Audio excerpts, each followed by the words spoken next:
here's what's included in my little course called You've Got the Beat, which is all about helping you improve your sense of rhythm.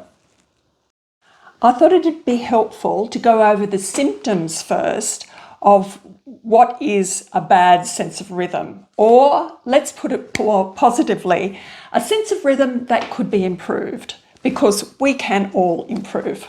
So one of the symptoms are that you're missing the beat, that you're speeding up or getting slower, or that when you're playing with other people or a backing track or a click track, you're missing the beat, or that you can't feel the rhythm.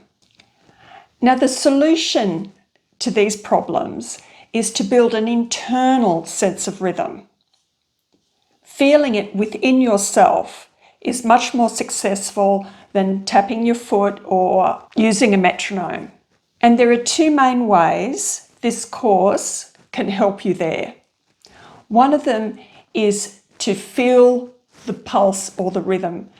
And we do that with, would you believe, conducting, because you've got a physical thing that you're doing, and that's going to help you with feel. It seems a bit wacky to be using conducting, but it actually works because you've got the different feels, and I can teach you some basic time signatures, and that's going to help build and strengthen your internal sense of rhythm. The other way I can help you is by teaching you how to subdivide the beat.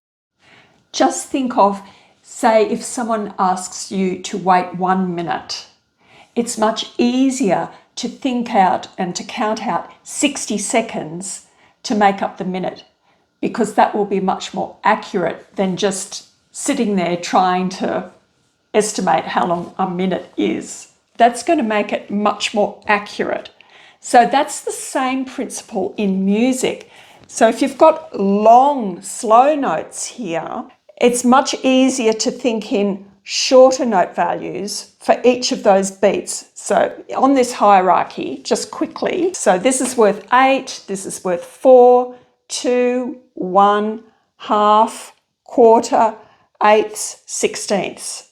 So I show you how to do these quicker ones, and that makes this one much more accurate. I also teach you some polyrhythms. So that's, for instance, playing 2 beats in one hand and 3 in the other at the same time. And the reason I use polyrhythms is that not only does that strengthen your internal sense of rhythm, but it also really helps you if you play the piano or the drums, for instance. You've really got to have very independent hands. So that will really help. Plus, it's a really cool party trick. I also teach you how to use a metronome. If you'd like to find out more about the course or even sign up for the course, I've left the link in the description.